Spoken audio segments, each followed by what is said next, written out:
કારણ કે વિદ્યાર્થીઓ છે ને એમને પછી બહુ સાંભળવું ગમે નહીં લાંબુ, એટલે થોડા રિલેક્સ થાય ને એમ. છોકરાઓને ભણતા ભણતા અત્યારે કોઈ બી કહે તો સાંભળાય એવું નથી. છોકરાઓને એવું છે મમ્મી પપ્પા કહે તોય ગમતું નથી ને.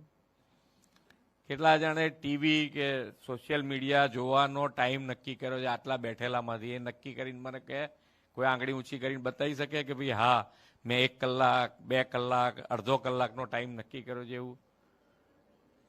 હે? નહીં. જેટલી ઈચ્છા થાય એટલું જોવાનું એમ ને. કોઈએ નક્કી નથી કર્યું. શું વાત છે? બોલ ભાઈ. હે?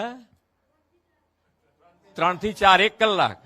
Very good. એના તાળીઓથી વધાવવો પડે. કેમ તો કે ભાઈ અત્યારે 1 કલાક નક્કી કરવું એ બી અગત્યનું છે.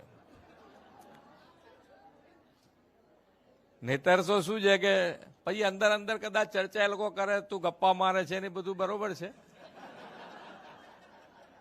એ એમનો પોતાનો બધાના આમાં શું છે, મિત્રો બધા એકબીજાને જાણતા હોય પણ છતાંય એના મગજમાં છે કે મારે આ નક્કી કરવું છે, એના માટે બી એને પ્રોત્સાહિત કરવો પડે કે ભાઈ આ કરવું જરૂરી છે.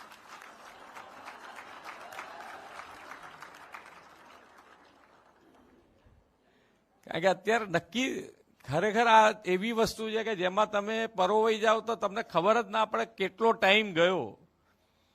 અમારા બધામાંથી પૂછો તો એમને ખબર ના પડે. સોશિયલ મીડિયા ચાલુ કર્યું એક વખત તો કેટલો ટાઈમ થયો ને કેટલી રોટલી ખાઈ ગયા એ ખબર ના પડે, જો ખાતા ખાતા જોતા હોય તો. સામેથી બૂમ આવે કે હવે બહુ થયું, પતી ગયું છે એમ. એટલે આની અંદર વિદ્યાર્થીઓ ખાસ નક્કી કરવું જોઈએ કે ભાઈ આ વારે ઘડીએ કહેવાનું મારું એટલો જ તાત્પર્ય છે કે એની અંદર ટાઈમ તમારો અત્યારે એની અંદર તમારે જરૂર નથી. તમે મોટા થઈ જાઓ પછી થોડો ઘણો ટાઈમ વધારે ઓછો તમે કરો બરોબર છે, ભણી લીધા પછી, પણ ટાઈમ તમે નક્કી કરજો તો તમારા ભણતર માટે એ ખૂબ આવશ્યક રહેશે.